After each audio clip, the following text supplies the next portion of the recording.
Para una explicación, la primera son andenes al lado izquierdo. Son andenes que, bueno, ustedes saben que tienen que ver con el antiguo Perú, ¿no? En este caso, Huari, ¿verdad? Tiene que ver también con los incas, claro, exactamente, Marcelo. El lado derecho tenemos al fusilamiento de María Parada de Bellido. Ojo, yo no, esta parte acá es, estoy poniéndolo un poco más, no es que yo lo haya seleccionado, ya de ahí les cuento. María Parada de Bellido tiene que ver con la etapa de la emancipación, ¿no? La que ven ahí, que es una heroína en Ayacuchana. Al lado de abajo, en la parte inferior izquierda, a su izquierda, ¿no? Vemos también a una campesina dibujada. Esta es una propaganda de la época del gobierno de Velasco Alvarado, ¿ya? Esto se le llama el pop achorado, exactamente, Julio, el pop achorado que fue creado por Julio no, por Jesús Ruiz Durán, ya, por Julio también ya. Jesús Ruiz Durán, que fue el que también colocó el Tupac Amaru, que fue el símbolo del gobierno militar de Velasco, ¿no? Así que si por ahí no lo sabías, ahí está. Y al lado último que ven ahí, ven una pintura, bueno, no te puedo decir ahorita el autor, pero representa lo que es la captura del Inca en Cajamarca, ¿no? Creo que si más no me equivoco es de Ignacio Merino, Julio. ¿Es Ignacio Merino o lo has así random nomás? Ha sido random, profe. Ah, ya, ya. Pero Bueno, ahorita por el busco. estilo parece Ignacio Merino. Ignacio Merino era un pintor peruano formado en Francia que tiene temáticas de la conquista y no me extrañaría que fuera él. Ahí lo busco, ¿ya? No conozco mucho en algunas cosas historia del arte, a pesar de que sí me gusta. Vale, entonces empezamos. Como les digo, ya las preguntas después las voy a ir mencionando. No las tengo ahí en el mismo PPT, pero me las pueden preguntar mientras las voy a poner en el chat, ¿ya? Como les digo, en este sí, en el otro sí hemos tenido más tiempo para prepararnos porque es un material que yo ya tenía ahí hace un tiempo y estaba escudriñando y colocando otros. Este sí ya es un material que de repente lo han visto, pero vamos a agregarle algunas cositas más, ¿no? Porque siempre en este repaso hay más. Tenemos todavía hasta 1 hora y 15 minutos más o menos. Bueno, a ver, empezamos entonces.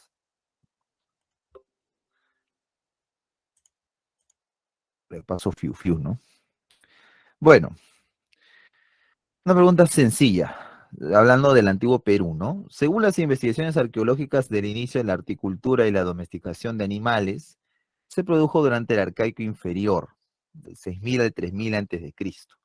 Estas, o antes de nuestra era, como quieras llamar. Estas actividades realizadas por el hombre fueron parte de un proceso por lo cual podemos afirmar que en el Arcaico Superior fabricaron los instrumentos de pesca, fortaleció la organización social de clanes, consolidó la vía agropastoril, desarrolló la recolección de plantas silvestres.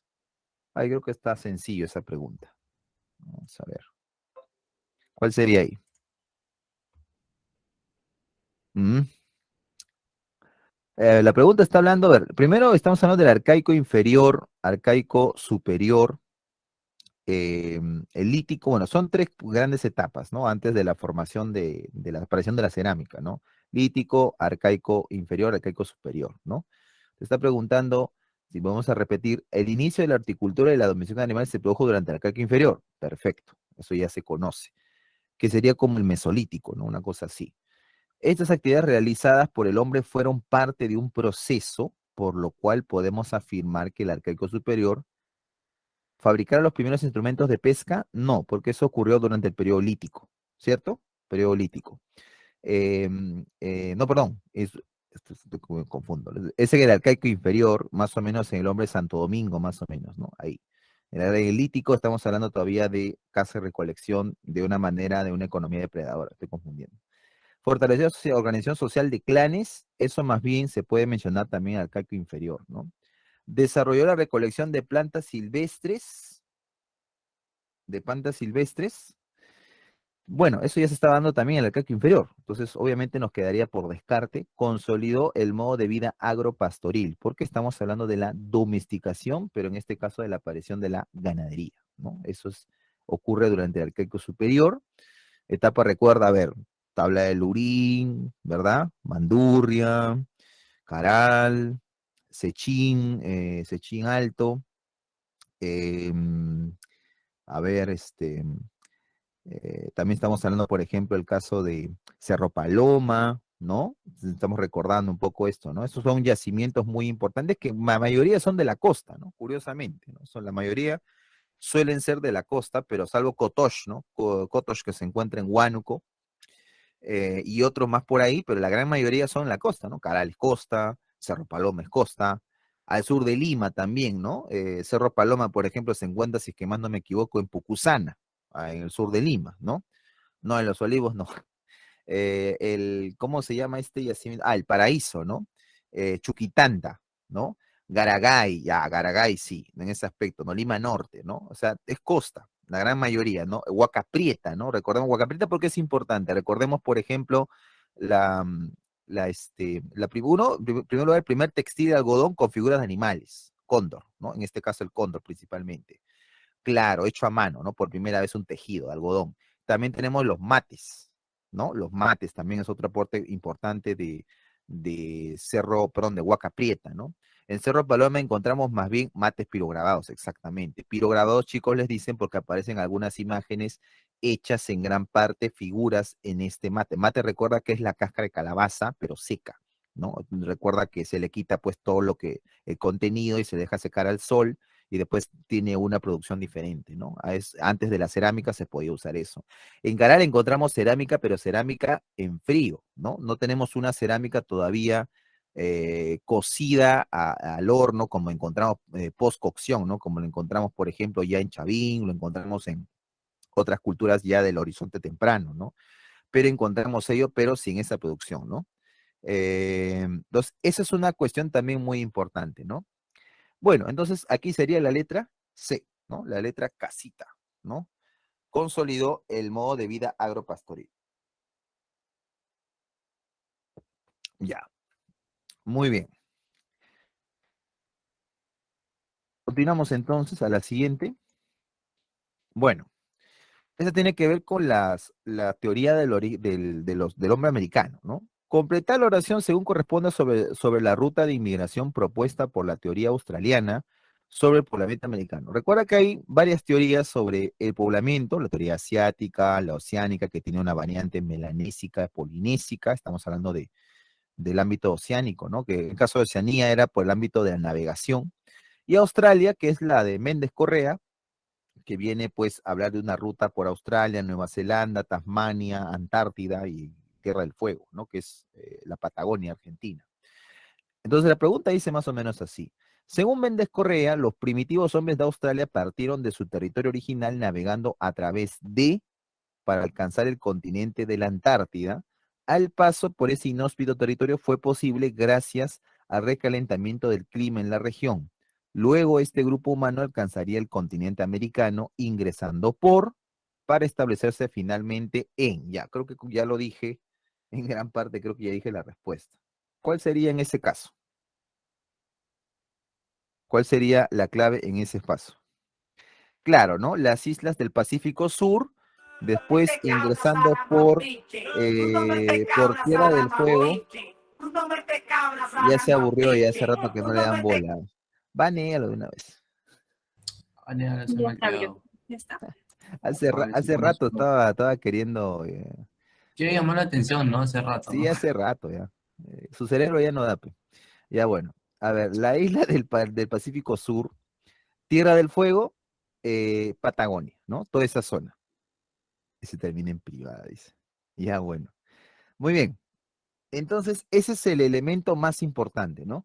Ahora, ¿cuál es el problema de esta teoría? Que los elementos que presenta Méndez Correa son principalmente, em, digamos, etnológicos, ¿no? Culturalmente etnológicos. Estamos hablando, por ejemplo, de las poblaciones de resistencia al frío, ¿no? Varias tribus que se encuentran en la zona sur de Argentina. Bueno, muchos de estos pueblos lamentablemente ya han desaparecido porque durante el siglo XX y finales del XIX y siglo XX Argentina se metió en una campaña para colonizar esa zona y bueno, cometió bastantes asesinatos contra muchas tribus en esa misma, ¿no? Cuando Méndez Correa investiga esto, estamos hablando a inicio del siglo XX, cuando todavía estaban presentes estos pueblos, ¿no? Y bueno, el otro problema es que la cantidad de pruebas, ¿no? Que presenta como el uso del boomerang, por ejemplo, con el tipo de vivienda que tienen en algunas tribus en Australia, como las que tienen en Tierra del Fuego, son semejantes también.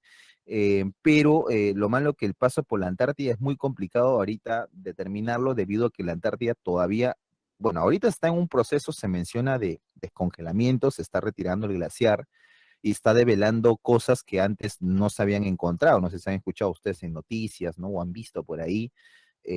Posiblemente encuentren, no se han encontrado hasta ahora restos completos, ¿no? De seres humanos, porque por algo es que menciona que la Antártida era ese elemento, ¿no? Pero obviamente para cruzar la Antártida no lo van a cruzar pues en 2 horas, ¿no? Estamos hablando de un asentamiento continuo que se va moviendo en el tiempo.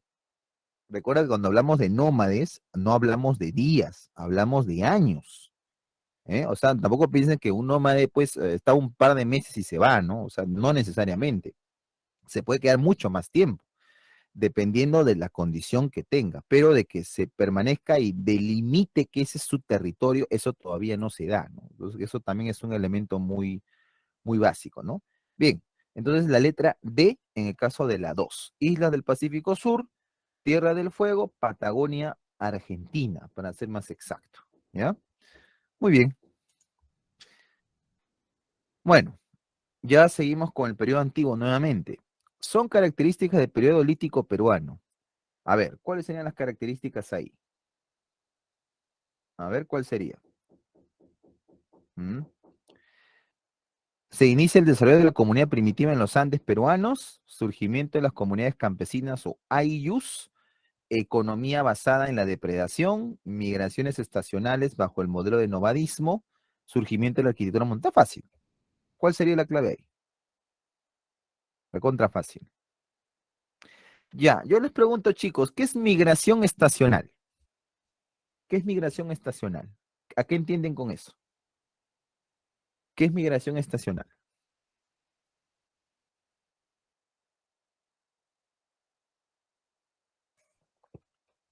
Claro, estacional, podríamos ir por partes, etapas. Estacional se puede también mencionar por el clima, ¿no? Claro, podría ser también. Estacional es como te digo, por momentos, ¿no? Si se puede decir así, ¿no? Claro. Cuando es invierno se va a un lugar más cálido, sí, también. Pero más que por el invierno, también es por seguir a los animales que ellos consumen, porque recuerden que ellos también comen carne principalmente. Hacen recolección también, pero tienen o posiblemente tenían animales que están representados, por ejemplo, en las cuevas de Toquepala. ¿No? Ahí notamos claramente una escena de cazadores de camélidos, por ejemplo, ¿no? Y la utilización del chaco. Recuerdan, el chaco era como una especie de estrategia para poder cazar animales de este tipo, ¿no? A camélidos en ese momento. Pues entonces, podemos decir que no solo por el clima, sino también por los animales que ellos consumían. Solían seguir el rumbo de estos animales porque eran su alimento importante. Eso siempre ocurre. Por ejemplo, la razón para que mamuts hayan aparecido en América del Norte es porque el mamut no solamente logró cruzar posiblemente por la Beringia, sino también porque otros animales que se los comían seguían a sus presas porque era la presa con la que se alimentaban. O sea, mientras avanzan los rebaños, avanzan las manadas, los depredadores van atrás, ¿no? Entonces, y el humano obviamente es uno de esos depredadores. El clima también es un elemento, pero no es el principal, porque nos hemos dado cuenta que muchos homo sapiens han resistido temperaturas muy fuertes y han seguido viviendo en las mismas. O sea, ya de por sí ya podían colocarse incluso pieles y abrigarse, ¿no? Ustedes han visto incluso imágenes por todo lado de neandertales o de sapiens que están con pieles en pleno hielo, están vestidos con pieles de animales en pleno hielo. O sea, ahí te das cuenta que sí podían aguantar hasta un cierto límite, siempre y cuando tuvieran algo para comer. Ahora, de que se quedaran como una identificación del territorio, eso todavía no. O sea, eso no. Entonces, ¿cuál sería? ¿Se inicia el desarrollo de la comunidad primitiva? Sí. ¿Surgimiento de la comunidad campesino Ayu? No, eso es en el arcaico superior, más o menos. ¿Economía basada en la depredación de recursos? Sí, claro. ¿Y en niveles de subsistencia? También. ¿Y migraciones estacionales bajo el modelo de nomadismo transhumancia? Sí, también. Transhumancia es muy semejante a la palabra nomadismo y muy semejante a lo que hablan de estacional, ¿no? Transhumante, ¿no? Que va también bajo un rumbo específico, ¿no? Transhumante. Arquitectura es netamente arcaico superior, así que olvídense de eso. Digamos que el lítico, recuerdan, yo se los dije cuando hablé por primera vez acá, el lítico pónganlo como el paleolítico superior, algo así, porque recuerden que aquí solamente llegaron los Homo sapiens, no hay neandertales, no hay ninguna otra especie antes que eso, en América del Sur estoy hablando, no en Perú, perdón, en general, ¿no? Perú, estamos hablando de América del Sur. Por eso, ¿usted se basa en la proyección de Lumbera? Sí, es la más común que se usa, pero encontramos otras, ¿verdad? Encontramos también otras semejantes. Del arcaico también incluso se puede hablar de otras parecidas, ¿no? Por lo menos la de Lumbreras es la, digamos, más generalizada, ¿no? Es más difundida, ¿no? Para más o menos identificarnos bajo criterios económicos, sociales, ¿no? La de Rowe también, ¿no? Por ejemplo, el precerámico, ¿no?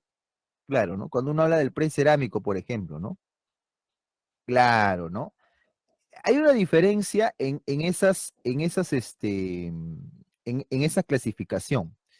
Por ejemplo, recuerden, ¿no? La del lítico se basa principalmente a lo que es, o sea, el caso de Lumbreras se basa más en el aspecto económico, ¿no? La producción de la tecnología, la acumulación de la economía, de la subsistencia, o sea, de los alimentos que comía, que los que necesitaba.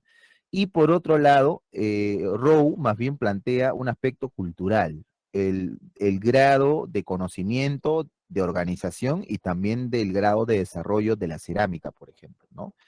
Eso es algo que tiene mucho, son dos escuelas. Recuerda que en esos años 70, que son los años en que Rowe y Lumbreras conviven, eh, Lumbreras propone una teoría del Perú, por decirlo así, basado en elementos marxistas en ese momento. ¿Por qué? Porque todo el mundo en la academia peruana y la mayoría de América Latina usaba términos marxistas, o sea, era así. No es que necesariamente eran comunistas, no, no, no, no, o sea, todos lo usaban, sean marxistas o progres o lo que sea, todos usaban términos como clase, dominación, comunidad primitiva, ¿no? Usaban eso. Y ahí está el famoso libro de Lumbreras, ¿no? Los orígenes del Estado en el Perú, que es un libro muy conocido y que lo ha reeditado hace poco con otro nombre que se llama Los orígenes del Perú antiguo, que es casi lo mismo, pero le ha agregado algo nuevo, ¿no? Unas cositas. Y Rowe, que es más bien una interpretación diferente, pero él pertenece a una escuela también que tiene que ver con la llegada de arqueólogos norteamericanos al antiguo, a lo que eran los restos peruanos en los años 40, 50 y 60, que es una cooperación que tuvo Perú con Estados Unidos. Tiene que ver con la Guerra Fría también, eso indirectamente también tiene que ver con la Guerra Fría. O sea, mira cómo se relaciona la comunidad de arqueólogos, ¿no? Cómo se relacionan ellos, ¿no? Recuerden que Julio C. Tello se formó como arqueólogo en Estados Unidos, ¿no? Él estudió en Harvard. Fue uno de los primeros peruanos que estudió en Harvard. Y no es de sorprender que él haya utilizado diferentes mecanismos para entender las culturas peruanas, influenciado por lo que ya se estaba dando allá, ¿no? No recuerdo ahorita muy bien el nombre de esa corriente arqueológica, pero es más o menos ahí. Gracias por la acotación. Me dicen que el ítem 5, ¿qué cosa es? Surgimiento de la arquitectura monumental, ya, eso es arcaico superior. ¿Ya? Eso es arcaico superior, ¿ya? Ese es arcaico superior. Así, ya recuerden, es que acá en el lítico no van a pedir pues tanto, pues, o sea, no le pidan pues que construyan casa, para las justas pueden corretear al mastodonta, las justas pueden corretear a la paleoyama para comer, y menos van a hacer pues su casa, pues, ¿no? Eso es imposible, pues, ¿no? No pueden, pues, ¿no? A las justas pueden vivir, poder con sus vidas, que solamente es comer, follar y ¿cómo se llama? Otra cosa, pero nada más, pues, o sea, no esperen más cosas más complejas, ¿no? Pero bueno, ahí está. Sí, exactamente. D, ¿no? La D, 1, 3 y 4, ¿no? 1, 3 y 4. ¿O me equivoco? Sí, la D. Listo. Continuamos. Bueno, y ahora arcaico superior. El complejo arqueológico que se muestra en la imagen se halla en Huánuco y pertenece al arcaico superior. Se trata de recintos rectangulares con doble piso, además de un fogón central asociado a un ducto de ventilación para la quema de ofrendas. En uno de los templos hay una escultura de barro crudo que representa, según algunas interpretaciones, a la dualidad. Con lo anteriormente descrito, podemos afirmar que la estructura en mención se trataría, ya, yo creo que ahí está regalado, ¿ah? Ya cuando dijo escultura de barro, yo creo que ya debes identificar. Huánuco dijo, palabras mágicas. Huánuco, dualidad, ¿cuál? Las manos cruzadas, exactamente. ¿Cómo se llama ese centro, chicos? ¿Cómo se llama? No, Tokosh, no. No, Tokosh no, Tokosh es otra cosa. Bueno, yo nunca he comido, pero lo he leído y, ay, nomás.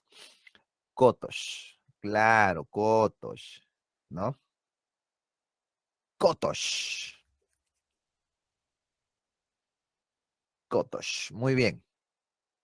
Recuerden que Kotosh se repite, ¿no? Cuando hablamos, por ejemplo, del periodo formativo, ¿se acuerdan ustedes del periodo formativo? Como que a veces lo toca San Marcos, a veces lo toca, ¿no? El periodo formativo, ¿no? Pacopampa, Sechimbajo, por ejemplo, la cultura tutixcanillo. Claro, tenemos tres formativos, ¿no? Formativo inicial, formativo medio, formativo superior, ¿no? O final, donde está Paracas, ¿no?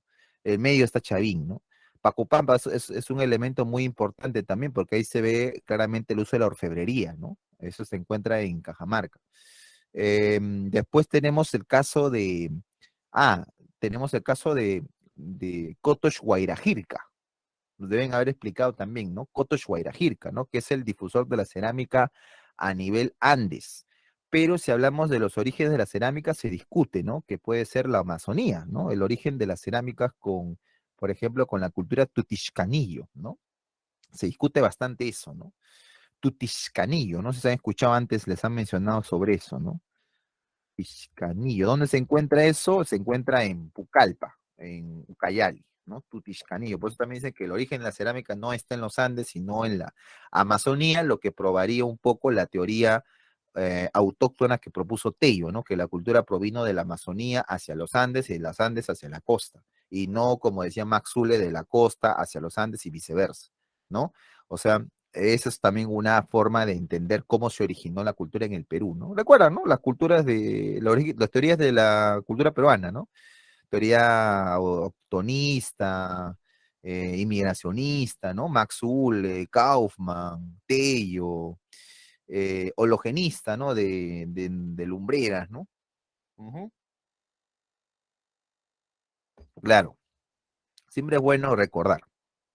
Si no recuerdas, apúntalo. Muy bien. ¿Hasta ahí alguna pregunta, chicos? ¿Todo bien? ¿Alguna pregunta hasta ahí? Muy bien. Vamos a continuar entonces. Bueno, muy bien. Bueno, seguimos con Kotosh. El sitio arqueológico de Kotosh es uno de los más importantes del periodo arcaico superior. Ahí se descubrió arquitectura ceremonial temprana y un par de esculturas de barro de manos cruzadas. Señala elementos características que corresponde a dicho sitio. Fogón central y ducto de ventilación, primeros corrales para camélidos, restos humanos serranos más antiguos, campamento de cacería al aire libre, textiles con imágenes de aves y ofidios. Creo que ya lo dijo y en la otra pregunta, ¿no? Claro, hace un rato se recuerdan ustedes que hablaron del templo, ¿no? Que tenía ductos de ventilación. Es algo curioso eso del fogón y el ducto de ventilación. Fogones, tú encuentras a fogones, ¿qué cosa es? Como una especie de lugar donde se enciende obviamente una pira, ¿no? Me refiero a fuego. El fuego tiene una función purificadora, si quieres, en muchas culturas, ¿no? Y siempre ha sido ritual. Ustedes han visto en todas las culturas el fuego tiene esa representación. Recién con el cristianismo se ha vuelto el fuego un elemento no solo purificador, pero también condenatorio, ¿no? Porque representa el infierno, pero también representa la luz, ¿no? O sea, también es otra cosa. Pero acá hay dos cosas importantes. Mira, el fogón y los ductos de ventilación. ¿Qué es un ducto de ventilación para decirlo? Digamos que es como una especie de tragaluz. No sé si ustedes me entienden cuando digo tragaluz, ¿no? Claro, la clave aquí correcta es la A, ¿no? 5A. Fogón central y FIA. Entonces, ducto de ventilación es obviamente lo que permite no solamente la iluminación natural, como les digo, como una manera también del mismo. Eso lo encuentras en la mayoría de templos que vas a encontrar en el Arcaico Superior, lo encuentras en Chavín, por ejemplo, ¿no? Lo encuentras en la Templo Nuevo de Chavín de Huántar, lo encuentras ahí, ¿no? Ahí lo encuentras plenamente, entre otras cositas, ¿no? O sea, se repite porque no hay ventanas. O sea, recién estamos hablando de ventanas como tales, estamos hablando, por ejemplo, ya para el periodo intermedio tardío, ¿no? Más o menos, ¿no? Ya podemos ver entre horizonte medio y intermedio tardío, ¿no? Se ve, o sea, hay un cambio de estructuras porque no está hecho para que la gente viva, sino es simplemente un lugar de culto o es un lugar ceremonial. Entonces, ¿para qué vas a tener ventanas? Simplemente lo necesario para que haya una mayor iluminación como también una distribución del espacio, ¿no? Es un espacio sagrado. En el Tahuantinsuyo sí encuentras ventanas, ¿no? Incluso en los templos más grandes, pero igual no tienen una función como la función europea que tenemos o conocida, ¿no? De la ventana como lugar de purificación o de ventilar o de mostrar, no, no hay eso, o sea, es diferente. O sea, no, no es la misma idea, ¿no? Es totalmente opuesta. Y esas manos cruzadas que hablan de la dualidad, esa palabra es muy importante. ¿Recuerdan ustedes cuando uno es dualidad, a qué se refiere? Palabritas, ¿no? Anan Urin, ¿no? ¿Han escuchado eso, sí o no? En el Tahuantinsuyo, ¿no? Anan Urin, ya. Eso es algo que los españoles les partía la cabeza, ya, o sea, te lo digo así, les partía la cabeza porque los griegos no piensan en Anan y Urin, pues. ¿Por qué te digo eso? Porque el logo griego no hay una dualidad al extremo como se intenta mostrar en el Tahuantinsuyo o en el mundo andino en general. O sea, es una manera diferente. Claro, o sea, se menciona sobre el mundo de arriba y abajo, pero es lo más simple decirlo, es mucho más complejo, porque incluso eso implica cuestiones de género, cuestiones de poder, cuestiones ceremoniales, cuestiones de la naturaleza, cuestiones espirituales si quieres, y otras cosas más. O sea, es una, es una, es un elemento que trata de interpretar la realidad, si quieres, o se quiere, del mundo andino. O sea, no es lo mismo, no es lo mismo. Por eso es que esa dualidad los partía a los cronistas españoles para intentar explicarlos, porque no había una concepción griega, dícese de los famosos filósofos griegos hasta ese momento, que intente explicarlo, ¿no? El que lo intenta bien lo intenta más o menos es el cronista Apolo Dondegardo. Él lo intenta. Incluso escribe cuál es la idea, ¿no? Y habla de una cuatripartición incluso, ¿no? Habla de una cuatripartición, habla que tiene un elemento femenino, masculino, etcétera. O sea, es todo una serie de cositas, ¿no? Lo que pasa es que esas dos manitos que parecen simplemente dos manitos cruzadas que están ahí, tienen un significado mayor de la visión de la realidad que se tenía en el mundo andino. O sea, es mucho más complejo, ¿no? Pero dejémonos que son manos cruzadas y representan dualidad, macho-hembra, bien y mal, día-noche, oscuridad-luz, como tú quieras. Dejémoslo ahí, ¿ya? Para no marearlos. Ajá, por ahora sí, para que se den cuenta de que existen varias interpretaciones, ¿no? Es como que también cuando tú lees a Confucio y lees a Platón, vas a encontrar que hay diferencias en la forma de cómo entender la filosofía o el pensamiento, ¿no? O sea, son cosas así diversas, ¿no? Muy bien, continuamos. Creo que ya volaron con lo que dije, ¿no? Bueno, no importa. A ver, se estima que el ojo mongólico es una adaptación tardía del hombre de Asia a las inhóspitas estepas caracterizadas por vientos gélidos que se arrastran nieve pulverizada. El ojo mongólico que se muestra en la figura anterior se diferencia del ojo caucásico o europeo por la presencia de un segundo pliegue de la piel que cae sobre el párpado. El ojo del hombre americano reúne características del europeo y del mongólico, según Kaufman en el año 2005, Historia del Perú Antiguo. A partir de la lectura anterior podemos afirmar que la teoría atlántica y noratlántica explican cómo llegaron a este continente. La teoría de Paul Rivet explica mejor el origen de estos rasgos físicos. Los pobladores provenientes de Australia habrían atravesado la Antártida. Los pobladores de Asia llegaron a América cruzando la Antártida. Solo una raza hace 11.000 años había poblado el continente americano. ¿Cuál sería?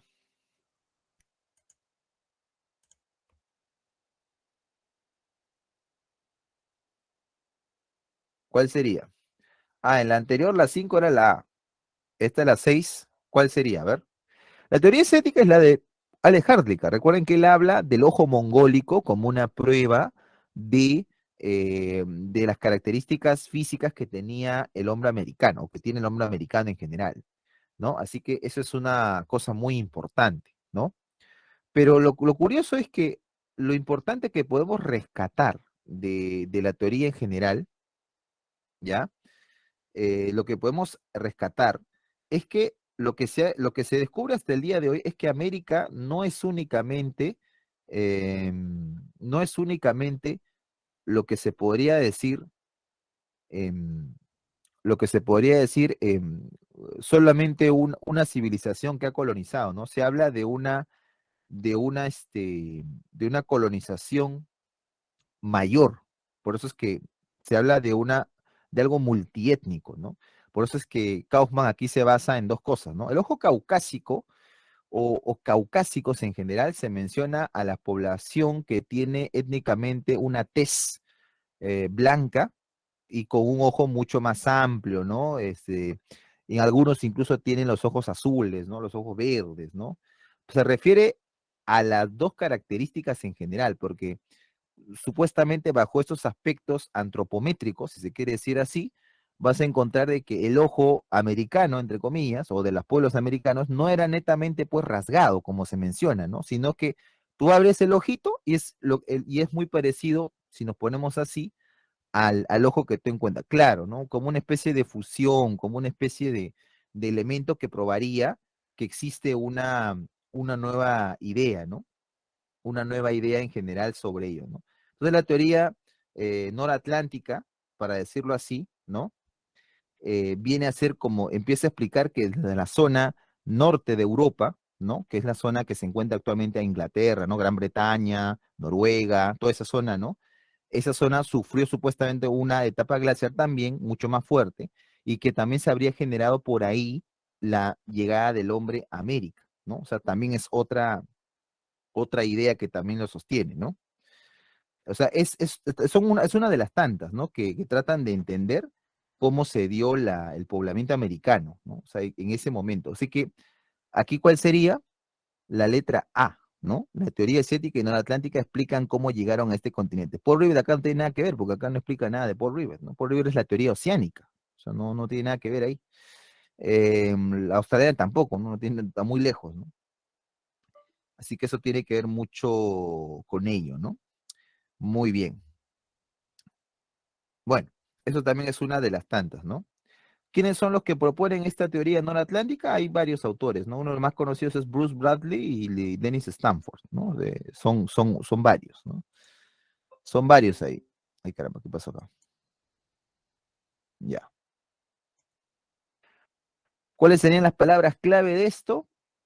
A ver, sería, a ver, fusión, migración y adaptaciones físicas, si se puede decir así, ¿no? Para entender un poquito este tipo de cosas, ¿no? Ojo caucásico, ojo mongólico, ¿no? Son pruebas que se presentaban, ¿no? En su momento para ver qué tanto se parecen, ¿no? A estos grupos que llegaron, o sea, cuáles son no solamente las características culturales como las que probó Paul Rivet, que habían varias, ¿no? Sino también las físicas, ¿no? O sea, qué tanto nos parecemos a ellos, incluso en los grupos sanguíneos, en cómo se llama, en las características en general, ¿no? Físicas, ¿no? Todo eso va de la mano, ¿no? Para tener eso mismo. Vale. La letra 6, la A, ¿no? La letra 6, la A. Bien, sigamos. Bien, esto ya tiene que ver ya con el antiguo Perú, y esto también está fácil. Yo creo que esto la puede responder al ojo, ¿no? La imagen nos muestra los diversos cultivos que obtuvieron los tiahuanacos de los diferentes pisos altitudinales de nuestro territorio. El lugar donde vivieron es un escenario identificado como un ambiente inhóspito y de sequías devastadoras. El escenario de asentamiento tiahuanaco a través del texto fue ya, pues está regalado ya, pues, ya, ya al ojo cerrado ya. Ya pues, ¿no? Al ojo cerrado. Claro, pues, ¿no? La meseta del Collao. Ahora, díganme ustedes, ese mapa que ven ahí, ¿a qué hace referencia? ¿A qué técnica, si se le puede decir así, que los Tiahuanaco utilizaron con bastante destreza y que les permitió una mayor cantidad de productos.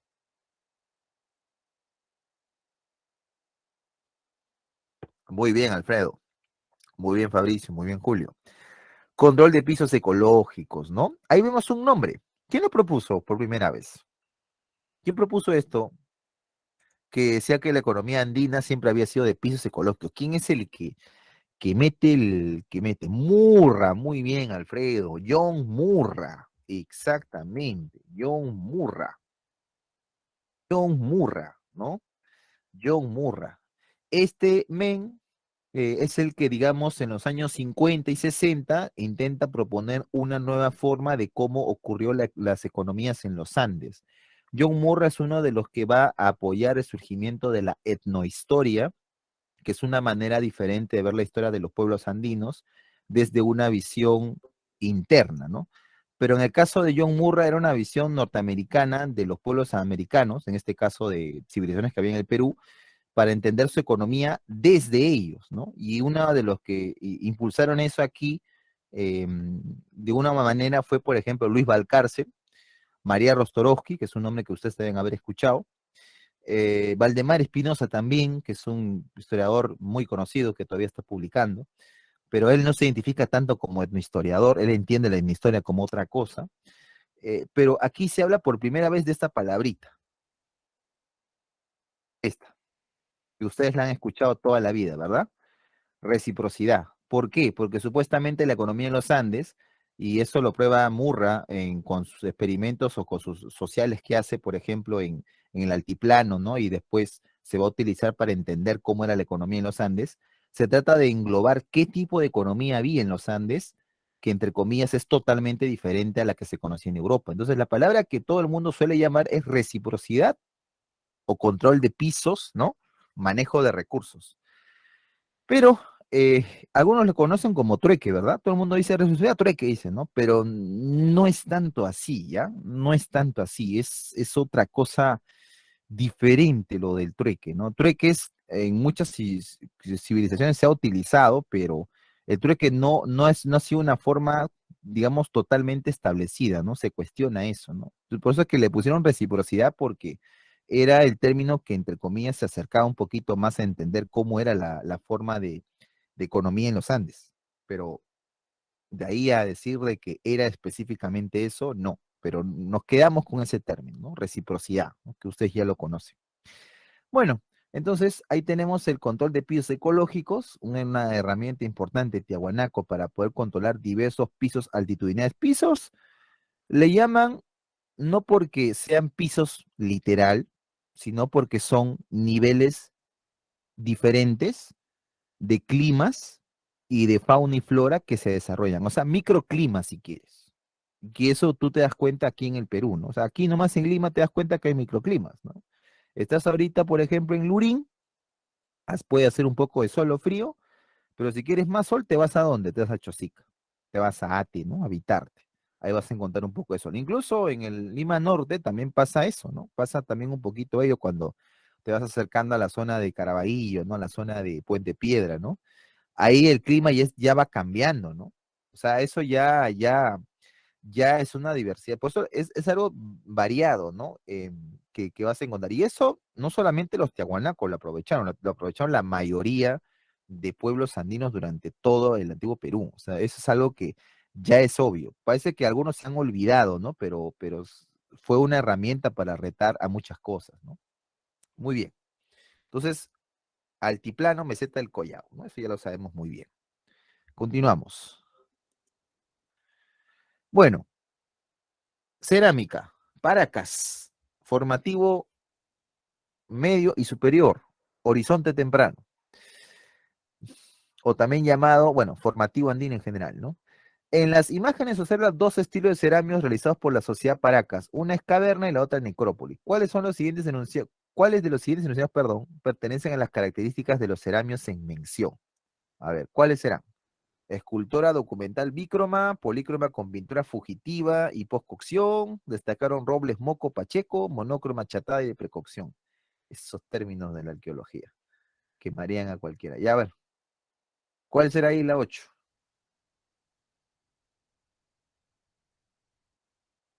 La 8. ¿Cuáles serán para ambas características? A ver, vamos a resolver. Escultórica, documental y bícroma. No. Escultórica es una característica de la cerámica, Nazca y Moche. Recuerda, porque esas cerámicas fueron las mejores, ¿no? Fueron las cerámicas más pro. Los moches eran muy buenos para representar diferentes cosas, ¿no? Eh, y ahí tenemos huacos eróticos, los huacos, ¿cómo se llama? Retrato en general, ¿no? Los huacos patológicos. O sea, los moches eran maestros para hacer ello, ¿no? La bicromía también es una característica de los moches, pues. Porque recuerda que la cerámica Nazca es polícroma, horror al vacío, una gran cantidad de matices, ¿no? Eso también es otra cosa que no hay en Paracas, ¿no? Paracas resaltó más en lo que es textilería y en la medicina, si quieres llamarlo, ¿no? Pero más no, pues, o sea, más cerámica también, ¿no? Pero no es tan avanzada como la textilería, o sea, tranquilamente los Paracas los agarran a cachetar a los aztecas y a otros con la textilería que tienen, ¿no? O sea, son reconocidos a nivel internacional, ¿no? O sea, no hay ningún problema. Por otro lado, polícroma con pintura fugitiva y postcocción, sí, es una característica, por ejemplo, ¿no? De la cerámica Paracas caverna, como se le llama, ¿no? Postcocción y precocción ya lo entienden, ¿no? ¿Entienden la palabra? Por postcocción, precocción, sí, ¿no? Ya, si no lo entiendes, es como meter el horno, sacar del horno, ¿no? Claro, ¿no? Precocción, pinto el huaco, lo meto al horno y ya está. Ese sería precocción, pinto antes. Postcocción, saco del horno y de ahí pinto el huaco después que se ha enfriado. Ese es postcocción. Ya está. Son términos, son términos, ¿cómo se llama? Arqueológicos, así que no se hagan pelota con eso, ¿ya? Destacaron los estilos Robles, Moco y Pacheco. A ver, Robles, Moco y Pacheco, ¿de qué cultura son? Es un estilo de una cultura que utilizó la cerámica en cantidad. Bueno, Alfredo, Wari, exactamente, ¿no? Robles, Moco y Pacheco, Wari, ¿no? Ajá, Robles, Moco. Y bueno, y por último, monócroma, achatada y precocción. Ya bueno, con eso ya está regalado, ¿no? Sería entonces, ¿qué clave? ¿Cuál sería la número 8? La letra C, ¿no? 2 y 4, ¿no? Monócroma achatada, ese es necrópolis, ¿no? Necrópolis. Ya está, nada más. ¿Mm? Listo. Eso es el caso de cerámica. Muy bien. No se sorprendan cómo se llama la cerámica, siempre es muy común en las culturas del antiguo Perú. No se hagan bolas con eso. ¿Ah? No les van a preguntar si es un estilo en específico, sino de repente alguna representación, quizás, ¿no? A ver, la siguiente imagen muestra una de las cerámicas polígonas elaboradas en el antiguo Perú. Este tazón ceremonial es de estilo robles moco, ya con eso te dijo todo. Y se desarrolló durante el periodo del, ya, está fácil. ¿Cuál es? ¿Cuál será? Está recontra regalado, ya si no, ya fusílate. No, formativo imposible. ¿O sí? ¿Formativo? Formativo es Chavín. Formativo medio es Chavín Paracas. Horizonte medio, ¿no? Horizonte medio. Ese es, ¿no? Tiahuanaco Wari, ¿no? Ese de ahí. Recuerden que la cerámica Wari no se caracteriza por su calidad, sino por su cantidad. Esa es una característica muy importante de los Wari, ¿no? El uso del molde también, por ejemplo, ¿no? ¿Por qué? Por la cantidad, ¿no? Sí, Robles Moco y Pacheco, son dos estilos only Wari, only Wari. Segundo horizonte también, claro. A ver, primer horizonte se le conocía a Chavín. Segundo horizonte, Wari. Tercer horizonte, Incas. Así se le conocía como tal. Horizontes le llaman, chicos, porque son periodos unificatorios, donde prevalece una o dos culturas sobre todas. Y los intermedios son más bien dispersión, ¿no? Una especie de variedad de culturas que mantienen elementos del periodo anterior. ¿Ya? O sea, como que esa división es lo de Rowe, pues. Ahí, por ejemplo, se usa, ¿no? Estoy mirando el horizonte, no sé, ¿ah? Eso me suena a suicidio. Ya bueno,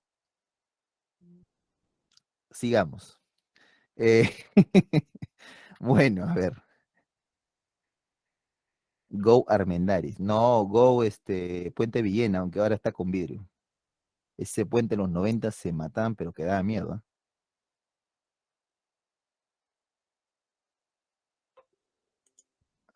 Bien, continuamos. Tiahuanaco también tiene, ¿no? Lo suyo, pero lo más característico era, ¿te acuerdas, Tiahuanaco, no? El quero y el pebetero, ¿no? Quero y pebetero, ¿no? Son las dos características más importantes, ¿no? Quero y pebetero, que son dos elementos también de cerámica, ¿no? Quero que era ceremonial, ¿no? Y el pebetero, que era pues como un receptor de cenizas, también ceremonial.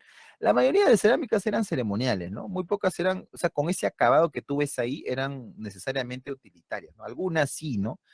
Pero eran principalmente ceremoniales, ¿no? O sea, no es que tú vayas a encontrar pues a alguien del pueblo, ¿no? Que esté tomando pues en un quero, ¿no? Finamente decorado, no, pues, ¿no? Eso no era, ¿no?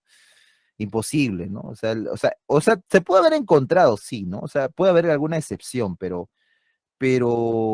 ¿cómo se llama? Es que recuerden que el antiguo Perú es elitista, o sea, es elitista, teocrático, es una sociedad muy, muy marcada. O sea, acá no hay elementos, o sea, libertad en el antiguo Perú no se le podría entender desde la noción que tú conoces, ¿no? Sería una libertad basada en la tierra, quizás, ¿no? No sé, me pongo mariateísta, ¿ya? Pero, o sea, de repente, ¿no? O sea, a eso me voy, o sea, es diferente entenderlo, ¿no? O sea, me pongo en ese aspecto, ¿no? Para que te des una idea. Era elitista, ¿no? Obviamente.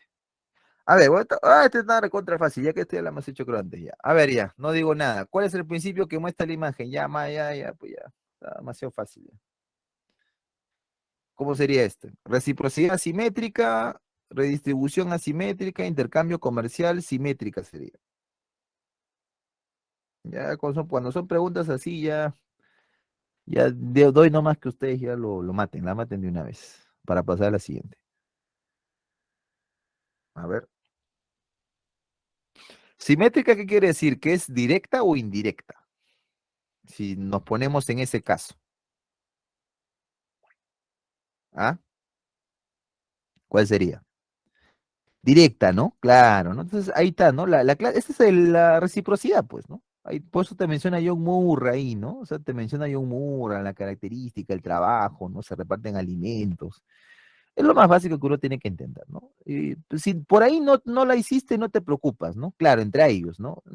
Si por ahí no te acuerdas, no te preocupes, no te pongas no vayas a buscar ahorita tu TikTok a ver TikTok SAT, ¿ya? Tranquilo nomás, ¿ya? Tranquilo. Todo lo contrario. Es algo simple, ¿no? Uno se acuerda general, ¿no? Reciprocidad simétrica porque es directa, porque es entre Ayu y Ayu, ¿no? Familia A, familia B, dice ahí, ¿no? Asimétrica sería supuestamente entre los Ayus y el Estado, ¿no? Entre el Estado Inca, puede ser también, ¿no? Aunque ya también se le suele llamar redistribución, que ya esa es otra nomenclatura, que era pues del Tahuantinsuyo repartido pues hacia las otras unidades económicas que tenían, ¿no? O sea, a lo que necesitaban. Recuerda que acá la riqueza del Tahuantinsuyo puede ser los excedentes también, pero el trabajo también es un elemento muy importante en el Tahuantinsuyo, ¿no? El trabajo. Ese podría ser también una riqueza fuente importante, ¿no? Muy bien. Inga Yupanqui mandó juntar los caciques y señores que le habían hecho servicio. Ya está ahí la respuesta. Ah, no. Y les hizo numerosas mercedes. Chicos, ¿qué es mercedes? ¿Qué cosa es mercedes? Numerosas mercedes. ¿A qué se refiere? No son flacas, por si acaso. No son chicas. Ah, claro, favores, ¿no? Mercedes son como premios, una cosa así, ¿no? Dándole, o sea, dándoles algo importante, ¿no? Un beneficio. Eso sí, ¿no? Muy bien. Entonces, Kevin, eso es otra cosa también muy importante. Entonces, ya se ¿qué fue. tal? Ah, ya, ¿qué tal, Jeropa? Ya. Dándoles ropa, mujeres de su linaje y les permitió descansar, y no les permitió descansar un año en sus señoríos, dice, ¿no? mujeres de su linaje y les permitió descansar un año en sus señoríos. Ya. El texto que presentamos es parte de la obra de Juan de Betanzos. Recuerda que él escribió un libro llamado Suma y Narración de los Incas, que es uno de los primeros textos que habla sobre la historia de los incas. Fue escrito en 1551. Se conoce como el primero, y él preguntó supuestamente de boca directa a los quipucamayos que estaban vivos en ese momento, los interrogó y le dieron una descripción. Aquí aparece por primera vez, pues, supuestamente la lista de los incas, ¿no? Que ustedes ya la han visto, creo, en libros de academia, ¿no? De este podemos afirmar que la reciprocidad consistía en el sistema organizativo socioeconómico que regulaba las prestaciones, económico que se realizaba entre agentes de igual poder dentro de los ayllus, equilibrado dentro de las panacas para el mantenimiento del poder central, autoritario de reproducción del poder de los aliados de las panacas reales. A ver, volvamos a releer el texto si es que no más o menos estás pensando. Inca Yupanqui mandó juntar los caciques y señores que le habían hecho servicio y les hizo numerosas mercedes, dándole ropa a mujeres de su linaje y les permitió descansar un año en sus señoríos. ¿Están los beneficios? Sí. ¿Hay una relación? Sí, obviamente. De poder también, porque el Señor entrega y el Señor quita. Si uno puede interpretar de eso, ¿sí o no? Entonces, ¿cuál sería ahí? En la 11, organizativo socioeconómico que regula las prestaciones, económico que se realizaba entre agentes, igual por el poder dentro de los ayllus, equilibrado dentro de las panacas, autoritario de reproducción del poder de los aliados de las panacas reales. ¿Mm? ¿Cuál podría ser ahí? A ver, la reciprocidad consistía en el sistema autoritario de reproducción del poder de los aliados de las panacas reales. No necesariamente, no está hablando de eso, ¿no? Está hablando simplemente que alguien le entregó a otro por algún beneficio, ¿no? Le entregó algo lo que había realizado, como una merced, como dice ahí, ¿no? Equilibrado dentro de las panacas para el mantenimiento. Bueno, aquí no habla de panacas, acá habla de caciques y señores, ¿no? Que han hecho servicios, dice, que le habían hecho servicios. C y D, no. Economía que se realiza entre agentes de igual poder dentro de los ayllus. Bueno, Inca Yupanqui dice, manda juntar a los caciques y señores, y le habían hecho servicio, dice, y él le da. No necesariamente tampoco, ¿no? Porque se supone que le está dando, acá está hablando de una persona que da, ¿no? O sea, está dando en general a los ayllus que pertenecen al Tahuantinsuyo, si se quiere decir. Organizativo socioeconómico que regulaba las prestaciones a diversos niveles. Sí, o sea, ¿es organizativo socioeconómico? Sí. ¿Regula las prestaciones? Claro, porque ¿quién le está dando a los caciques? El Inca. Y él es el que le da de acuerdo a lo que ha hecho, ¿no? Dice, le habían hecho servicio y les hizo numerosas mercedes. Le habían hecho servicio, dice. O sea, que habían ayudado, le habían apoyado. Por lo tanto, le otorga, ¿qué cosa? Prestaciones. ¿Cómo que prestaciones? O sea, le otorga beneficios a diversos niveles. En este caso, a caciques y señores. ¿Qué tipo de beneficios? Ropa, mujeres, de acuerdo, de su linaje, dice, ¿no? De su linaje. ¿Cómo que de su linaje? O sea, no quiere decir que le vaya al cacique, le va a dar pues una, em, no le va a dar pues una yanacona, pues, ¿no? Le va a dar pues a alguien de su linaje. O sea, si es un cacique de la nobleza, no le va a dar pues a una mujer del pueblo, le va a dar a una mujer que pertenece obviamente a la misma categoría, ¿no? Diversos niveles tiene que ver con el nivel de la pirámide, claro. Si hablamos de niveles, sí, podríamos decir a la pirámide, ¿no? O sea, la importancia que tienen en la estructura social, si queremos decirlo así, ¿no? Eso es. Muy bien, entonces ahí tenemos un elemento, entonces la 11A, organizativo socioeconómico que regulaba las prestaciones a diversos niveles, ¿no? A diversos niveles, ¿no? Eso es lo importante. ¿Regula? Sí. ¿Y da de acuerdo a lo que necesita tal cual? Sí. Dense una curiosidad de repente. Miren ustedes cómo el Inca no solamente entrega ropa, sino también mujeres. O sea, vean ustedes cómo el poder también se repartía por medio del matrimonio o también el poder por medio de la relación, ¿no? Se le llama servinacui, ¿no? Servinacui se le llama también a ello, ¿no? Entonces las mujeres también podían representar como una bonificación para ellos, ¿no? ¿Por qué? Porque obviamente dentro de eso no solamente está la relación que está dando el Inca al que ha ayudado, sino también estamos hablando de qué? Estamos hablando de una relación de poder y también sexual. ¿Sexual en qué sentido? Porque la mujer no solamente va a ser la acompañante, sino también obviamente le da un premio porque obviamente hay otra cuestión muy aparte de ello que atenderlo no solamente en comer, no solamente en consejos, sino también por otra cosa, ¿no? O sea, ya sabes a qué me refiero, ¿no? O sea, eso también va dentro de ello. Y tampoco es que las mujeres no tengan importancia, no, sí la tienen. Por eso es que son considerados como beneficio importante. Modo Zeus, dice. Muy bien. Eso también es muy importante, ¿no? Bien, ¿hasta ahí alguna pregunta, chicos, o seguimos?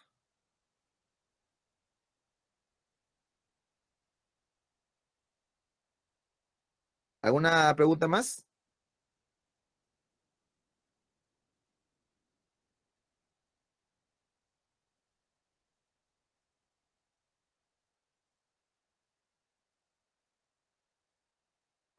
Muy bien. Está disfrutando de todo acá el muchacho.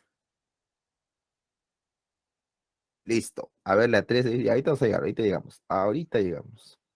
Bien, pasamos de pregunta entonces. Ya. Continuamos. Bueno, la 12. El trabajo organizado desde los ayllus a través de la mita fue una de las características del sistema económico del Tahuantinsuyo, el mismo que tuvo como objetivo, de los ayllus está hablando, ¿ah? De la mita, el racionado uso de la fuerza de los yanaconas, la organización únicamente interna de las panacas, la prestación de mano de obra para el beneficio comunal, el traslado de los productos de las poblaciones desplazadas, el eficiente uso y administración de la mano de obra. Ya, ¿cuál será ahí?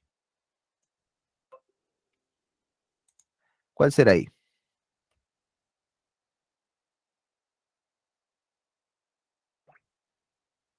¿Cuál será ahí, chicos? En la 12.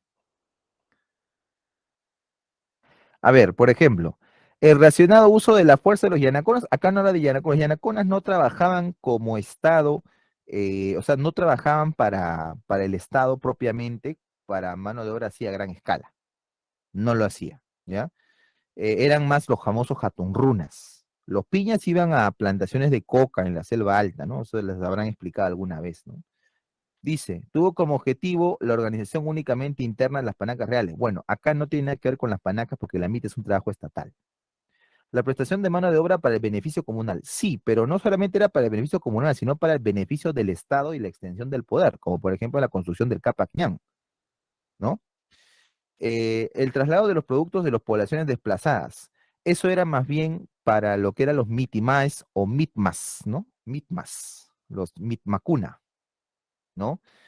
El eficiente uso y administración de la mano de obra, obviamente, ¿no? El eficiente uso y administración de la mano de obra, yes, ese es, ¿no? Eso es lo que buscaba porque se regula, ¿no? Para que lo que se necesita para trabajo de construir caminos, puentes, tambos, ¿no? Lo que sea necesario.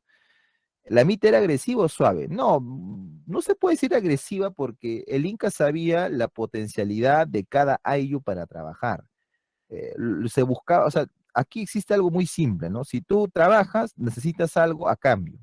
Acá no es gratis en el sentido de que solamente van a trabajar por amor al trabajo. O sea, de hecho que se le va a poner, digamos, un tipo de problemas si no termina ese vínculo, ¿no? Por eso es que había, digamos, era un trabajo por turnos que duraba de acuerdo a la disponibilidad que tenía. O sea, no podía durar, por ejemplo, en el momento en que están cerca a cosechar. O sea, el Inca no podía moverlos.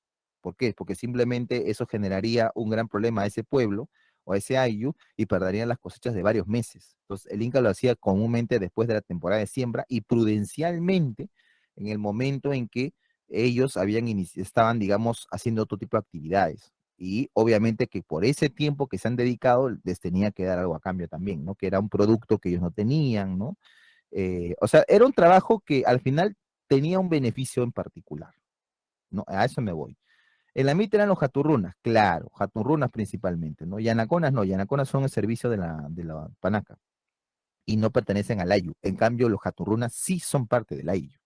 Eso también es otra cosa, ¿no? claro, ¿no?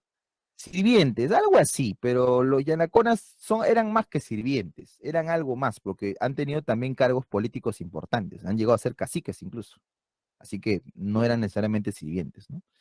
Muy bien, entonces la clave sería la E, enano, ¿no?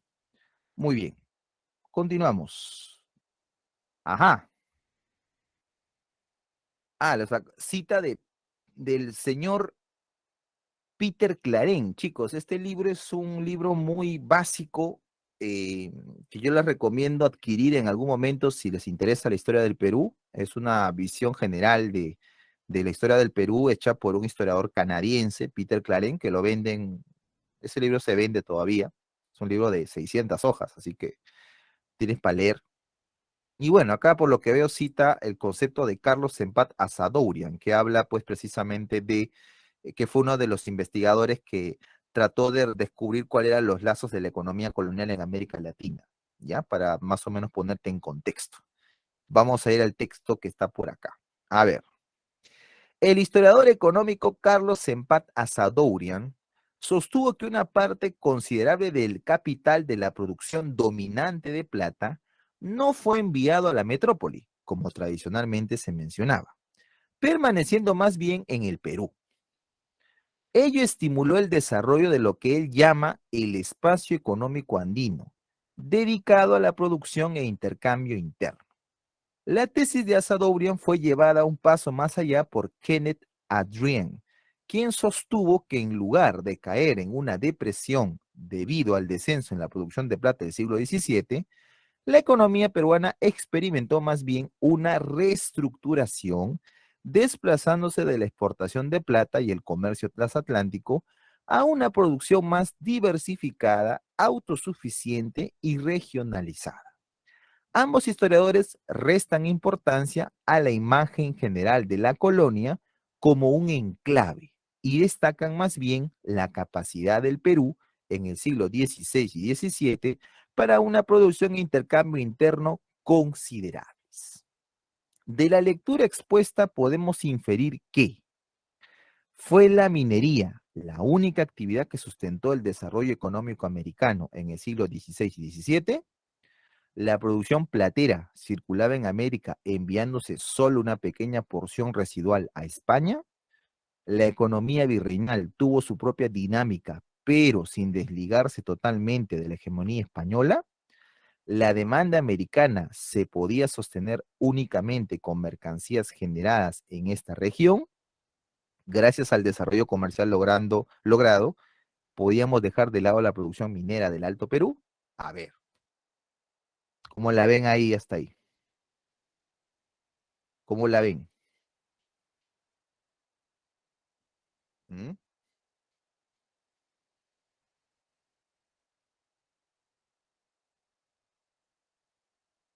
¿Cómo la ven hasta ahí? ¿Cuál sería?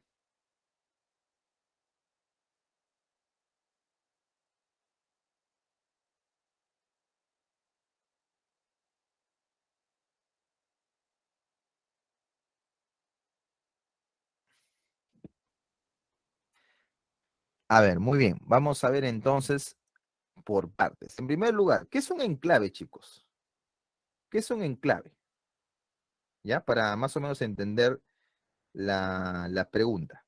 ¿Qué es un enclave?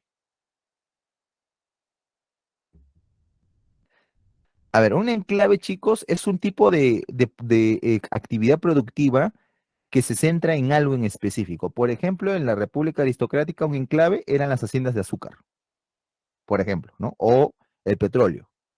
No sé si se acuerdan ustedes de ese tema. Porque solamente se produce eso, nada más. Y estaba específicamente enmarcado en un solo lugar. Petróleo, Piura, por ejemplo.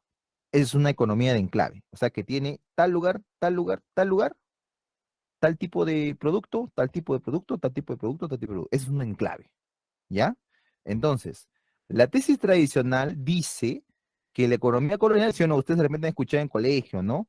Que supuestamente la economía, la minería era la actividad más importante porque el mercantilismo decía que mientras más minerales era mejor, ¿no? Y por lo tanto más riqueza, así que era importante la minería, por eso es que Potosí fue la mina de plata más grande del mundo y obviamente daba pues sostén a esa idea mercantilista de España.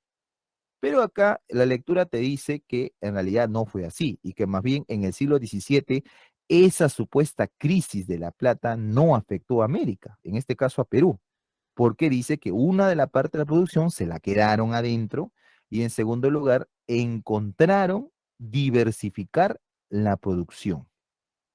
Encontraron diversificar la producción. Entonces, ¿qué es lo que te da a entender? ¿Que la economía se fue al diablo en el Virreinato del Perú durante el siglo XVII? No, porque pudieron readaptarse. Ahí dice, experimentó una reestructuración, dice, desplazándose de la exportación de plata a una producción más diversificada, autosuficiente y regionalizada. ¿Cómo que autosuficiente? O sea, ¿se puede mantener sin ninguna intervención exterior? Sí. ¿Regionalizada? O sea, dentro del mismo Perú? Sí, sí pueden. ¿Afectó la crisis de la plata totalmente al Perú? No. Eso es lo que te sostiene estos dos autores. Entonces, la A dice, ¿fue la minería la única actividad que sustentó el desarrollo económico americano? No. Ya te das cuenta que no. ¿La producción platera circulaba en América enviándose solo una pequeña porción residual a España? Sí y no, pero no, la pregunta no te habla únicamente de eso, pues, ¿no? ¿La demanda americana se podía sostener únicamente con mercancías generadas en esta región? No, porque te habla de que se usaba plata y se usaba posiblemente otros productos más, por eso te dice diversificar, ¿no? Y finalmente, gracias al desarrollo comercial logrado, podemos dejar de lado la producción minera del Alto Perú. ¿Se dejó de lado? No. Solo te dijo que la producción de plata se guardó, ¿sí o no? Adentro. Entonces no se dejó de lado, siguió, pero en menor escala porque habían otras oportunidades económicas. Habían otros tipos de producción, porque había intercambio interno. Ya pues, entonces, ¿qué es lo que te da a entender? C. La economía virreinal tuvo su propia dinámica, pero sin desligarse totalmente de la economía española. O sea, se desligó, o sea, el Perú fue independiente, Nel, pero eso quiere decir que era dependiente de España todavía, claro que sí, era parte de la monarquía hispánica, o sea, eso seguía siendo igual, pero que podía sostenerse a pesar de la crisis, y eso es lo que te está queriendo decir, que aguantaron la crisis y pudieron aguantarse con la diversificación, ¿no? Eso es. Palabra clave, hegemonía española, sí. Otra palabra clave, economía diversificada, sí. Otra clave. Otra palabra clave, ¿qué sería? Economía diversificada, economía regional, hegemonía hispánica y, bueno, eso creo que serían las tres más importantes de esta pregunta, ¿no? Ahí está. ¿Se entendió o no se entendió lo que dije? ¿Se entendió o explotó su cerebro?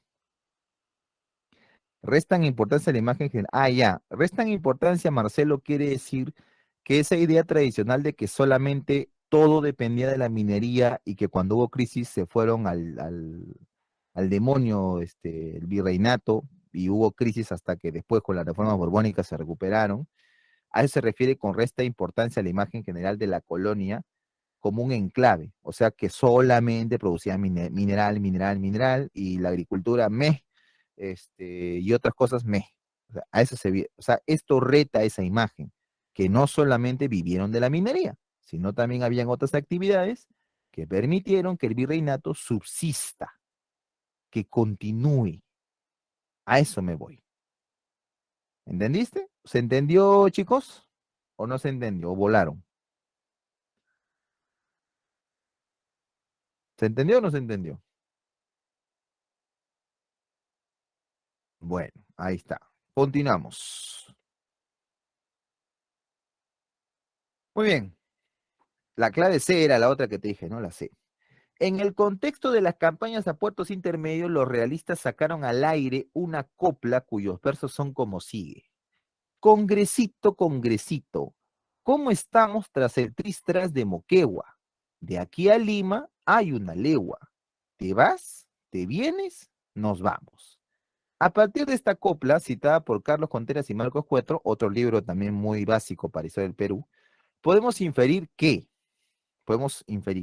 el Congreso era una institución muy organizada, era una advertencia al primer Congreso nombrado por Simón Bolívar, evidencia el fracaso de la campaña de puertos intermedios, los realistas eran grandes escritores. Ya está fácil esta pregunta. ¿Cuál sería acá la 14?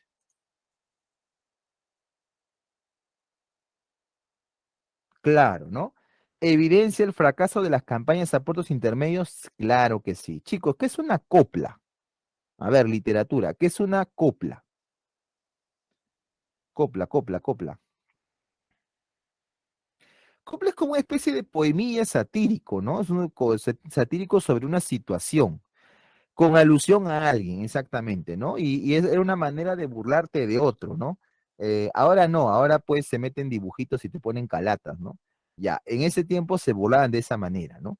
O sea, es diferente, o sea, es una manera más curiosa, ¿no? Digamos, de burlarse, ¿no? Es una sátira, ¿no? Es una sátira, ¿no? Eso es la palabra, es una sátira, es una burla. Más culta puede ser, claro que sí, ¿no? Da risa, pues porque cuando dice, ¿cómo estás tras el tristras de Moquegua? ¿Qué está diciendo? Te sacamos la en Moquegua, pues eso es lo que le está diciendo. De aquí a Lima hay una legua, dice. De aquí a Lima hay una legua.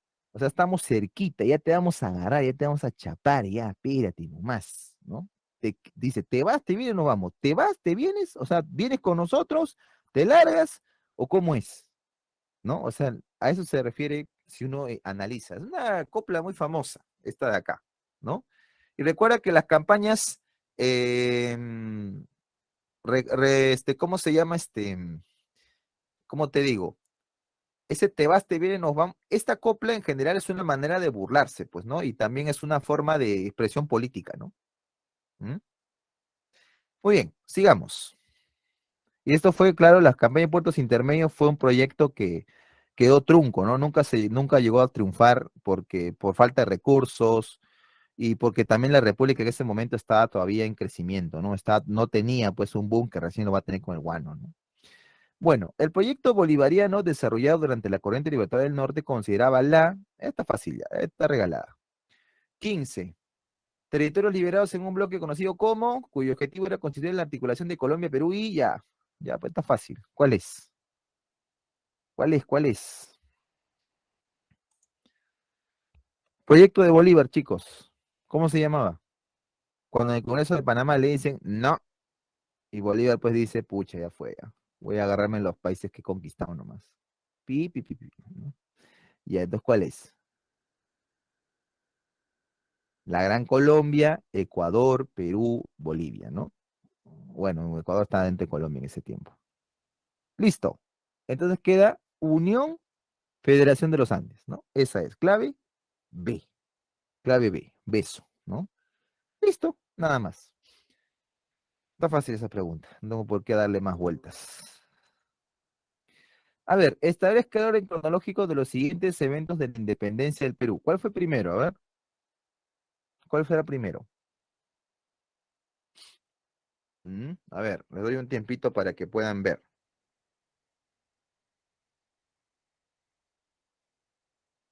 ¿Cuál será primero?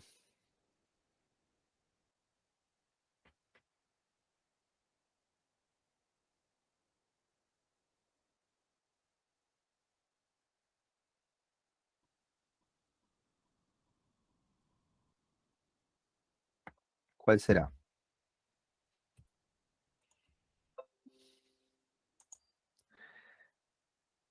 Ya. Entrevista es último, ¿no? No.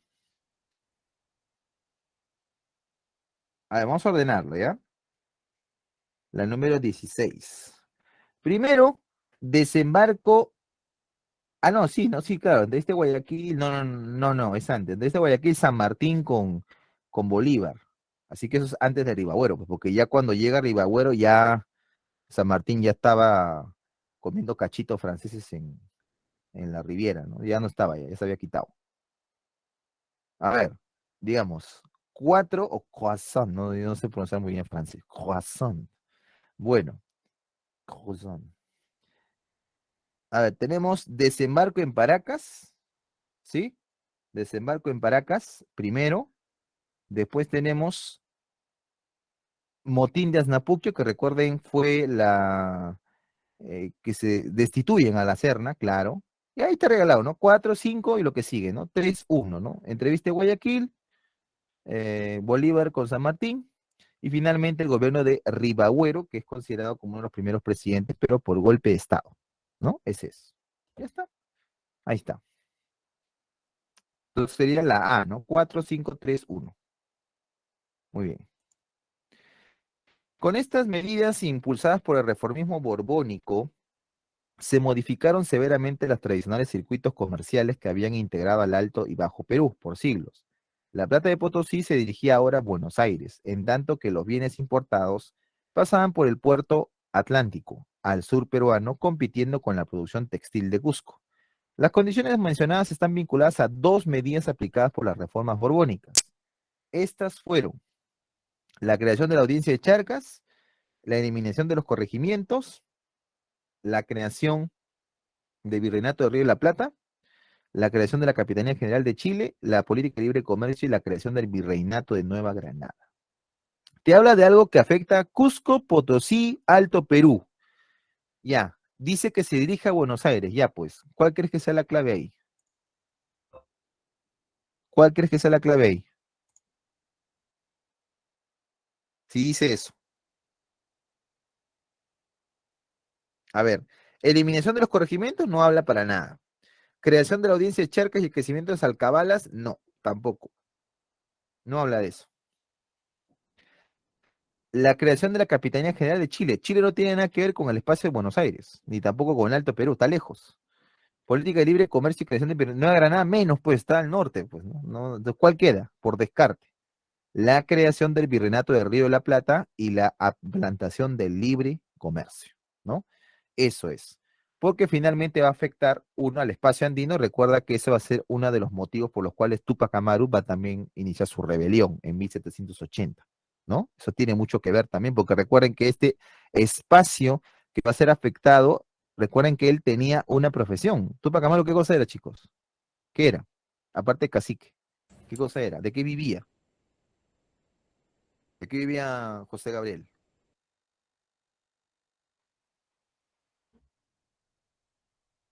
Vivía de ser arriero.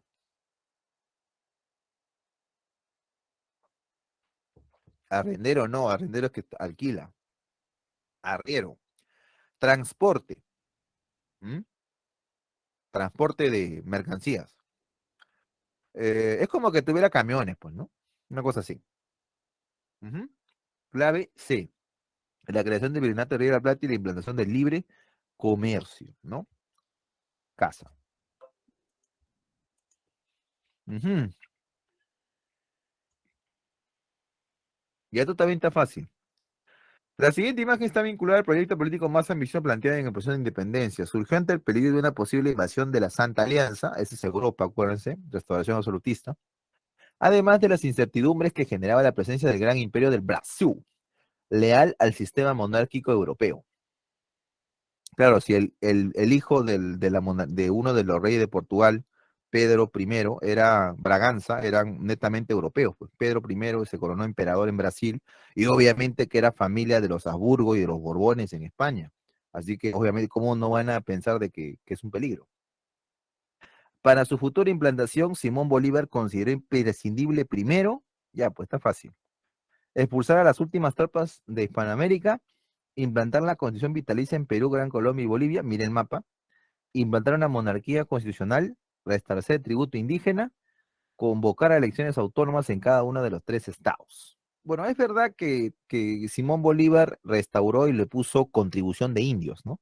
Al tributo indígena, entre otras cosas, ¿no? Pero, ¿qué es lo que sería ahí? ¿Mm? Miren ustedes el mapa y creo que da la respuesta, ¿no? Claro, ¿no? Exactamente. Implantar la constitución vitalicia en el Perú, Gran Colombia y Bolivia para crear la Federación de los Andes. Ya está, nada más. Eso es lo que va a hacer, ¿no? La Federación de los Andes. Ujú. ¿Tiene algo que ver con la nobleza indígena fue eliminada? Sí, eso sí también es verdad. Bolívar lo hizo. ¿Por qué? Porque había visto la capacidad de la nobleza indígena para poder armar ejércitos, en este caso, ejércitos de indígenas que puedan apoyar a los españoles. Varios de los que habían, por ejemplo, en el ejército realista eran indígenas, no eran españoles. O sea, los españoles dentro del ejército realista eran, pues, ¿cuánto? El 10% menos, 8%. La mayoría eran mestizos, indígenas, incluso hasta zambos, ¿no? Zambos. O sea, era un ejército multiétnico, si quieres llamarlo, ¿no? O sea, no era, pues, un ejército netamente español, ¿no? Si quiero llamarlo, no era un ejército peninsular, ¿no? Pero los realistas no eran malos, sí, pero eso qué tiene que ver, o sea, era obviamente claro que había muchos indígenas o muchos miembros de la nobleza indígena que les convenía el virreinato, ¿no? ¿Por qué? Porque no querían privilegios. En una república, obviamente que van a perder privilegios, porque en una república no existen privilegios de nobleza. Así que si él es indígena, va a terminar siendo indígena, va a terminar siendo de súbdito a ciudadano. Y ser ciudadano implica tener los mismos derechos en la misma igualdad de leyes, Estado de Derecho, ¿no? Así que eso era obviamente impensable para la nobleza indígena y para otros, porque ¿qué voy a hacer igual a este chole miércoles? ¿Qué voy a hacer igual a este grandísimo?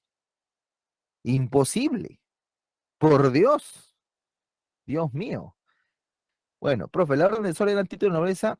Mm, Era en gran parte sí, ¿no? O sea, Orden del Sol eran títulos de nobleza, sí, más bien se le llamaba, Julio, del Perú, títulos del Perú. La Orden del Sol era como una especie digamos, de gente destacada que iba a rodear al rey, que San Martín iba a traer, ¿no? No necesariamente títulos de nobleza, eran mercedes, y ahí está la palabra, ahí te vuelvo a utilizar, como un beneficio extra. O sea, si ya eras de la nobleza, con eso te dan como algo especial, ¿no?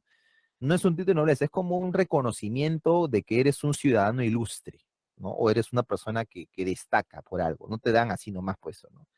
Pero te da un estatus, claro, pues, porque te lo da el más alto poder, te lo da. Obviamente que es así, ¿no? Títulos del Perú se llamaban los títulos de nobleza, que era la misma vaina del virreinato, títulos de Castilla se llamaban, y San Martín simplemente los convierte a títulos de Perú porque quería una nobleza que acompañe, pues, al nuevo rey, pues, ¿no? Bueno, como la Malcri Carmen, esa tía es bien brava. Bien, fácil también esta.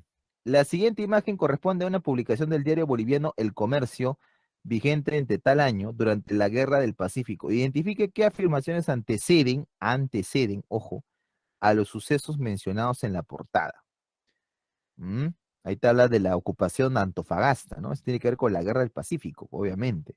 Mejillones y caracoles en poder del invasor. Todo el pueblo con el gobierno para defender la patria. ¡Viva Bolivia! ¡Viva el Perú! ¡Viva abajo Chile! A ver, ¿cuál será la clave ahí? La 19.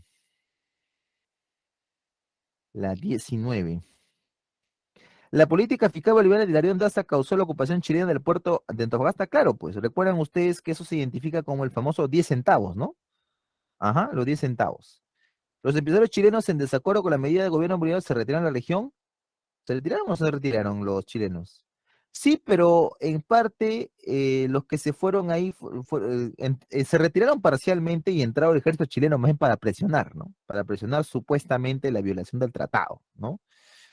Bueno, la noticia revela las acciones tomadas tras la positiva misión diplomática de José Antonio Lavalle. Ahí no habla para nada eso, ¿no? O sea, ahí no habla, es más, todavía a Lavalle ahí no le envían, a Lavalle le envían después de que los chilenos han ocupado y todo lo demás.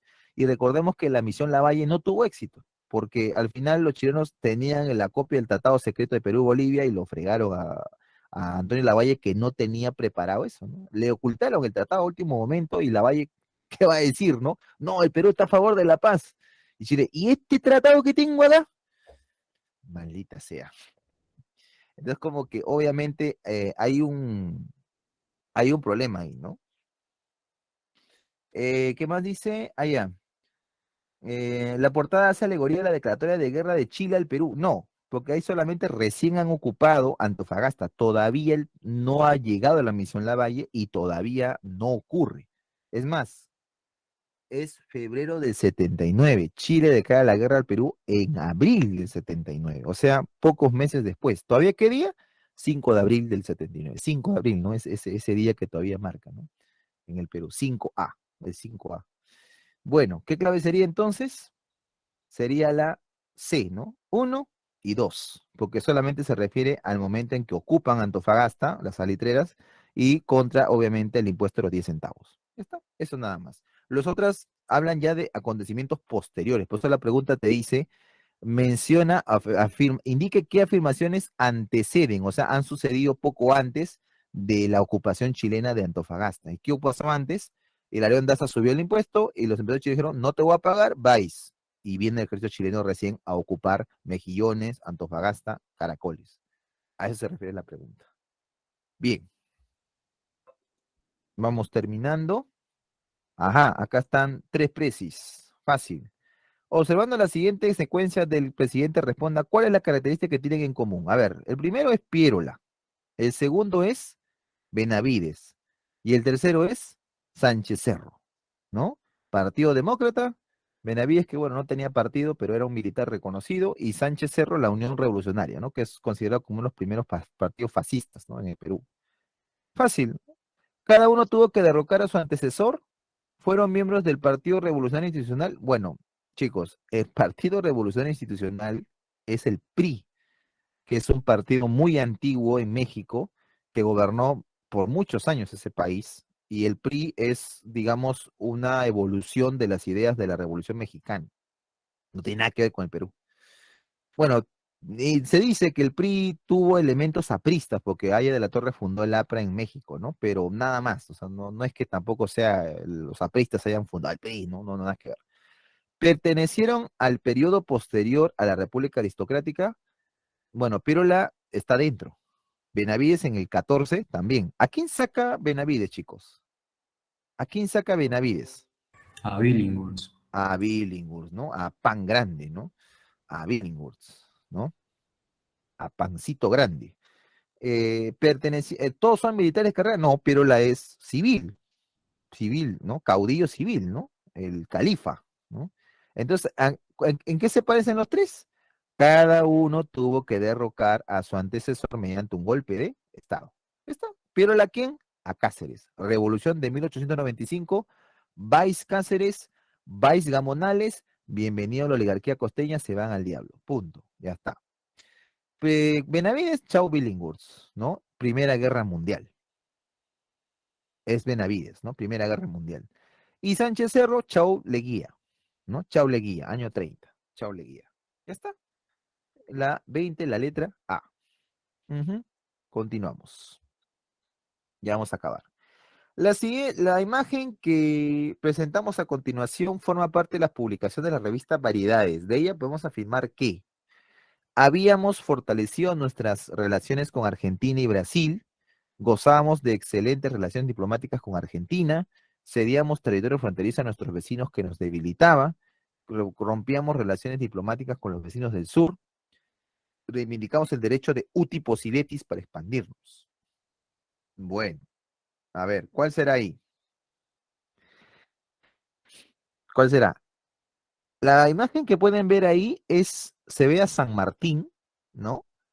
Y al parecer está al costado del Perú, se puede ver ahí, representado como una mujer, porque es la madre patria, ¿no? La patria siempre representado como una mujer, no como un hombre, porque es la madre, porque engendra a los hijos de la patria, o sea, ustedes, nosotros. Ahí está la alegoría. El señor que ven acá de costado, así, así chatito, es Leguía. Y bueno, el que está ahí parece que es un ministro, ¿no? No puedo distinguirlo muy bien. Pero la revista Variedades fue una de las revistas más reconocidas de los años 20. Ahí llegaron a escribir varios intelectuales famosos durante ese tiempo. Así que era la mejor de todas. Era la revista Cosas de la época, ¿no? No sé si has visto la revista Cosas alguna vez. Bueno, habían fortalecido nuestras relaciones con Argentina y Brasil. Bueno, acá no sale Brasil, ¿no? Bueno, no se distingue muy bien. Gozábamos de excelentes relaciones con Argentina. Parece que sí, ¿no? Parece. No se puede ver distinguir muy bien. Cedíamos territorio fronterizo a nuestros vecinos que nos debilitaba. Rompíamos relaciones diplomáticas con los vecinos del sur. Bueno, acá la D no dice nada sobre los vecinos del sur, ¿no? No dice nada. Reivindicamos el derecho de uti possidetis, tampoco. Expandirnos menos, porque el Perú nunca se ha expandido, nunca ha sido el agresor, comúnmente ha sido la víctima. Entonces, D, E, no. La A, menos. Queda la B y la C. ¿Cuál quedaría entonces? ¿Gozamos de relaciones diplomáticas con Argentina o cedíamos territorio fronterizo a nuestros vecinos? ¿Cuál podría ser?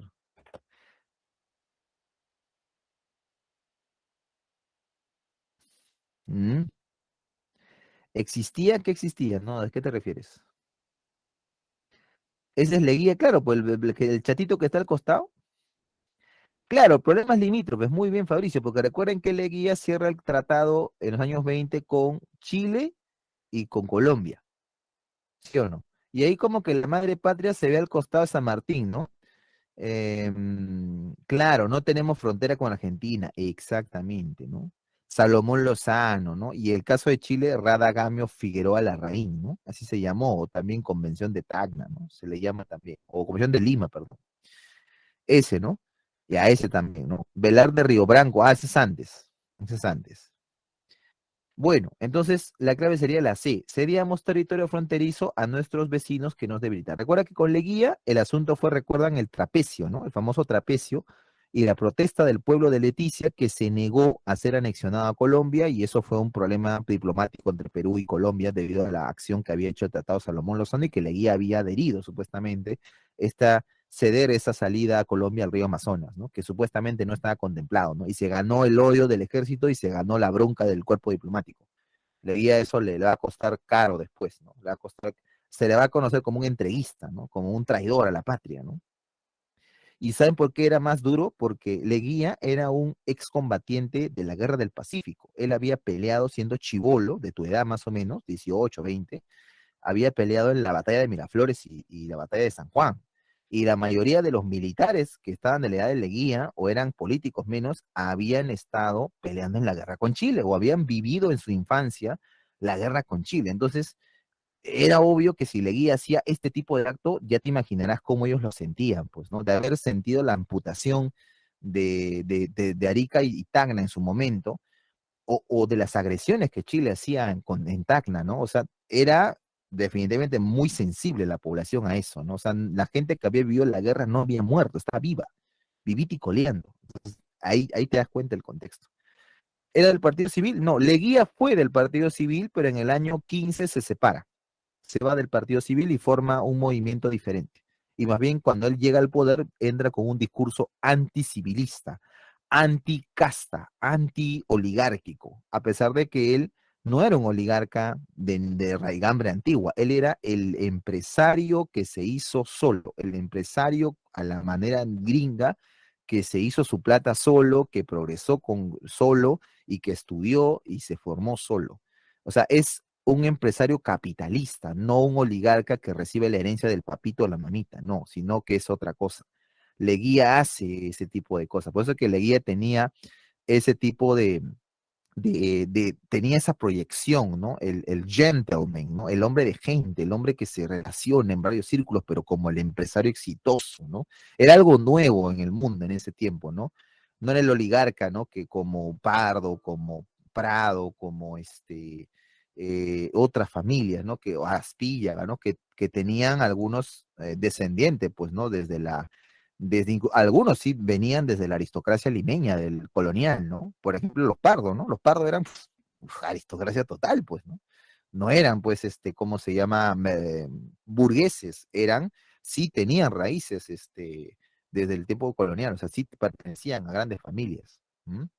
Bueno, la C, entonces, la 21. Ahí está, otra caricatura, esta es la penúltima pregunta, ya estamos sacando porque ya el tiempo se ha terminado. No se vayan todavía, por favor. Al observar las caricaturas de Ají Molido, que es un semanario religioso, donde en la primera vez se ve a Aya con Prado Garteche, y en la segunda caricatura nos muestra a Pedro Beltrán arrodillado y Aya de la Torre en el balcón, podemos inferir que. A ver, vamos a ver las imágenes, ¿ya? La primera vemos a Prado con un pucho, en este caso con un habano, ¿no? Un puro, y a ella como un mozo sirviendo, prendiéndole el pucho. Ya creo que con eso te hace entender qué te está diciendo, ¿no? O sea, le estás prendiendo el cigarro al patrón, ya, es un significado. 1960. Y en el otro vemos a Pedro Beltrán que está arrodillado con corazoncitos, ¿no? Y vemos allá de la Torre como un chancho como un chancho, así de color, así moteado, y en la mente se ve votos apristas y se ve a un Haya de la Torre cocinado, porque ¿qué quiere decir? Que él está buscando la participación aprista para el año 62. Posiblemente Pedro Beltrán, que era, recuerden, el director del diario La Prensa, que era uno de los diarios más poderosos de esa época, y él era pues un economista liberal ortodoxo muy conocido y obviamente opositor al APRA. Bueno, invitando también se hablaban y ahí se ve pues eso, ¿no? Entonces, vamos a las preguntas. La superconvivencia dirigida por el APRA permitía el control del Congreso. Las fuerzas políticas buscaron obtener beneficios de los votantes apristas. Los líderes políticos buscaban controlar las guerrillas subversivas. El APRA y su líder, Haya de la Torre, fueron los verdaderos gobernantes. El Víctor Raúl era el defensor de las ideas y principios apristas. Bueno, está fácil, Cresta, ¿no? ¿Cuál creen que sería la 22?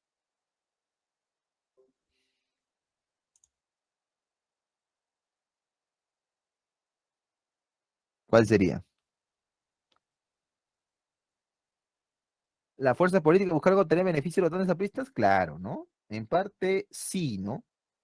Sí, ¿no? Exactamente. Buena, buena. La B. ¿Por qué? ¿Por qué no la E, por ejemplo? ¿No? ¿Por qué no la E? Porque acá no habla nada de defender los principios apristas, ¿no? No dice nada de eso, pues no dice. El APRA y su líder fueron los verdaderos gobernantes, tampoco dice eso. Porque si le está prendiendo el pucho a Prado, ¿qué va a ser gobernante? Pues está diciendo más que obviamente es todo lo contrario, ¿no? Los líderes políticos buscaban controlar las guerrillas subversivas. Acá no habla no se ve a alguien que esté armado, así que naca la pirinaca. La superconvivencia dirigida por el APRA permitía el control del Congreso. No se ve el Congreso acá, solamente se ve que hay un interés por Haya de la Torre. Por eso es que tú ves a Beltrán que está soñando a Haya Servito con todo y manzana, ¿no? Y dice votos apristas. Entonces, por lo tanto, las fuerzas políticas buscaron obtener beneficios de los votos apristas. Y sabemos que el APRA durante el siglo XX, una buena parte, fue una fuerza política innegable para muchos, para la oligarquía y para muchos. O sea, era un actor político importante. Lo fue hasta los años 80. 90 ya el APRA empezó su caída hasta el día de hoy. Ah, no llegas a interpretar la imagen, mírala, pues mira, imagínate, mira a Beltrán mirando a un chanchito, te dice, ay, qué rico chanchito, lo mira, ¿no? Ahí está, oh, está gordito, dice, ¿no? Y mira arriba en su pensamiento de Beltrán, al lado derecho, y mira, ahí se ve a Aya servidito y él está como diciendo, "Ay, qué rico chancho, ¿no?". Y justo el chancho dice votos apristas, o sea, se va a comer los votos apristas, que da a entender que obviamente tiene interés por algo y eso, y por eso le ponen votos a Pita. Se va a comer los votos de la Labra porque los necesita, ¿no? Por eso lo mira a Aya Chancho con esa forma, ¿no? Y mira al otro que Aya que está que le prende el pucho a Prado, ¿no? Como una manera de decir, pues, no dice, oye, préndeme el pucho. Ya, patrón, ahí está, toma, ahí tiene señor. ¿Algo más, señor? No, nada más, fuera, retírate. Aya, muchas gracias. Algo así, ¿no? Como que necesitan algo, ¿no? Como que sirve a algo, una cosa así. Muy bien. Lo que era la caricatura de la época, ¿no? Muy bien. A partir de la siguiente fotografía, ¿qué podemos inferir? Ah, ahí está, Velasco, ¿no? Ahí está Velasco, ahí, bien sentado, bien parado, perdón. Y atrás Tupac Amaru con la clásica rompiendo las cadenas. Ya. ¿Cuál será la 23 entonces? Se trata de la primera fase del gobierno de la Fuerza Armada. ¿Mm? Sí, claro que sí, ¿no? Porque Velasco representa el plan Inca, ¿no? Del 68-75, sí. Por la cronología ya se hizo la reforma agraria, cronología, 68-70. ¿Se hizo o no se hizo, chicos? Claro que sí se hizo, porque fue en el 69, la reforma agraria, ¿ya? ¿Se trata de la segunda fase del gobierno? No, todavía no. Todavía Morales Bermúdez no asume. Así que, Nel, todavía no. ¿Los militares celebran aniversario del golpe de Estado de Belaúnde? Sí, porque ¿cuándo fue? 3 de octubre de 1968. ¿Ya? Eso fue. Entonces la letra A. 1, 2, 4. 3 de octubre, Belaúnde fue mandado a Argentina en pijama con sus pantuflas de osito a Buenos Aires y Velasco entró a Palacio de Gobierno a decir que tomaba el poder el gobierno de la Fuerza Armada. Este es un ámbito muy importante, chicos. Esta es la penúltima pregunta, ahorita acabamos. Porque Velasco representa el cambio de mentalidad de la Fuerza Armada que durante mucho tiempo, ustedes saben, había sido considerado el perro de la oligarquía. Había sido considerado ¿cómo se llama? Los militares habían sido considerados como los que cuidaban el poder a la misma, ¿no? Recuerden también que Velasco, bueno, él no, sino otros militares cercanos a él, más jóvenes, más chibolos, se habían formado en el CAEM, que fue una institución creada por Odría, donde los militares aprendieron no solamente a tirar balitas y a marchar, sino aprendieron planificación estratégica, aprendieron geopolítica, o sea, empezaron a surgir intelectuales militares incluso.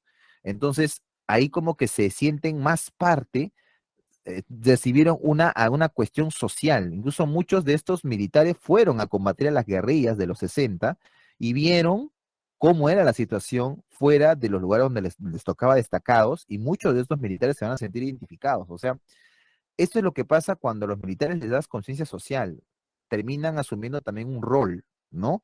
Y eso actualmente ya se ha quitado, o sea, en parte se lo forma como tecnócratas, pero ya no con esa sensibilidad como antes, o sea, con un objetivo diferente. ¿Mm? Bueno, de la verdad la tierra que la que no tenían ni para sembrar, claro, o sea, había eso, por eso que los militares hacen la reforma, que Belaúnde no la termina y que Prado la hace también parcialmente. Entonces, ¿por qué también se buscaba hacer eso de una vez la reforma? Porque querían evitar que estalle una revolución como la que fue en Cuba, porque eso es lo que podía haber pasado una revolución, por eso que había el temor de que si no lo hacen, en cualquier momento estalla de repente una rebelión de esta forma y los oligarcas van a terminar colgaditos como pollo de mercado. Así que incluso era una demanda de Estados Unidos decir, oye, haz la reforma porque te van a colgar de donde más te duele, ¿ah? O sea, hazla porque si no, ya fuiste, ¿ah? Y yo no te voy a poder salvar, ¿ah? Yo voy a decir, pucha, qué pena con el Perú, pero. Y los militares también lo hacen. Velasco no era socialista, por si acaso, ¿ah? Así que si escuchas por ahí, Velasco era pro, mentira. Velasco era recontra conservador, pero más que progresista era nacionalista. Y él mismo no le gustaba escuchar el término socialista. Tanto así que el gobierno de la Fuerza Armada creó un término para no decir socialista. ¿Cuál era ese término? Democracia social de participación plena. Ese fue el término que ellos usaron para no decir socialista, sino que estaban haciendo otro tipo de cambio diferente. Por eso decía Velasco que su revolución no era ni capitalista ni comunista. Democracia social de participación plena. Mira, tiene toda una serie de cositas, ¿ah? No eran un par de militares que hacían cosas locas, no, tiene un montón de cositas que se han investigado últimamente, para que se den cuenta de eso. Y bueno, terminamos acá. A continuación presentamos una serie de fotografías que pertenecen al siglo XXI. Estos precios ustedes los han visto, ¿no? Han sido niños con estos presidentes. Y están directamente relacionados con la idiosincrasia y cultura política de nuestro país. Si a los hechos históricos nos remitimos, ya que podemos afirmar contundentemente que estos son los expresidentes que encabezaron un desarrollo industrializador, son expresidentes elegidos en primera vuelta a causa del apoyo popular. No, nunca llegará a la presidencia de Perú una mujer en un país como el nuestro. Qué pregunta tan loca. Entonces el presidente, ya está fácil, pues, ¿no? Fueron acusados formal o no por actos de corrupción. Ya está fácil, pues. ¿Cuál es la respuesta ahí? Claro, pues, ¿no? Miren lo curioso. En primera vuelta, el último en ganar en primera vuelta, chicos, fue Fujimori en el año 95. Pero de ahí, segunda vuelta todo ha sido, ¿no? Hasta Fujimori en el 2000 tuvo que ganar segunda vuelta Toledo, ¿no? Eh, F por Vargas Llosa, sí, pues. Eh, bueno, mira, Toledo ahorita está preso en Estados Unidos, ¿no? Se fue todo lo demás. Ustedes han vivido más, creo, con Alan, ¿no? Con Ollanta y con Alan, ¿no? Creo que ustedes más se acuerdan de ellos dos, ¿no? Ollanta y Humala eran muy niñitos. Ollanta y Humala que hay que recordar Caliwarma, el CIS, ¿no? Beca 18, ¿no? Esos son los programas que lanza Humala, ¿no? Alan, un poquito más atrás. Usted creo que, no, ustedes se han visto Alan un poquito, ¿no? Alan es la época, pues, de la época, ¿cómo se llama? De la estabilidad económica, el 2008, ¿no? Claro, Alan es 2006, 2011, pues, ¿no? Es la época donde se inauguró el Metropolitano, el tren, la línea 1 del Metro de Lima, ¿no? Que Alan, recuerdan que había quedado un lastre de él desde que era primer gobierno, era como la herida que Alan no podía cerrar y cuando lo hizo, lo terminó y bueno, ya saben qué pasó, ¿no? Hubo sobrecostos y metió mano Odebrecht, ¿no? Así que ya se sabe cómo terminó eso, ¿no? Y Kuczynski, Kuczynski, que es el que ustedes han visto ya en su niñez tardía, si se quiere decir así, ya cuando está en el cole, Kuczynski era más bien él siempre ha sido, ¿cómo se llama? El ministro de Economía y había sido pues como el lobista, ¿no? Kuczynski de los años 70, él ya había sido asesor económico de Belaunde, ¿no? Antes del gobierno de Velasco, ¿no? Cuando el gobierno de Velasco se fugó para Estados Unidos, ¿no? Se quitó, casi lo mete preso Velasco, ¿no? 10 panes por un sol. Ah, sí, pues, ¿no? De Alan se acuerda, dice, ¿no? Ah, dicen que también Kuczynski fue el que se robó la página 11, dice, ¿no? ¿No? También, ¿no? Claro, dio feria por el Mundial, claro, ¿no? Claro, obviamente, ese fue el 2017, ¿no? Cuando la mayoría que era futbolero gritó, pues, ¿no? La Mechita, ¿no? Que fue después presidenta, renunció, ¿no? Y bueno, de ella viene nuestro querido, después de Kuczynski solamente vino el bebito Fiu Fiu, después vino Merino, Merino, ¿no? Merino, después Sagasti y finalmente Pedro Castillo, ¿no? Que es el que tenemos ahorita. Keiko F, pues, ¿no? Keiko perdió con Humala, perdió con Kuczynski, perdió con Castillo. Próximamente, ganará, perderá, no sabemos, ¿no? Ese es el triste resultado de la democracia peruana en los últimos años, que va del siglo XXI, ¿no? Que va del siglo XXI, ¿no? Perderá contra Antauro, dice, qué miedo. Muy bien, chicos, eso será todo el día de hoy, ya son 9:30, imagino que estarán cansados. Y bueno, el Perú sigue su historia, el Perú sigue su historia, y bueno, pues, pero esta clase ya terminó. ¿Alguna consulta más por ahí?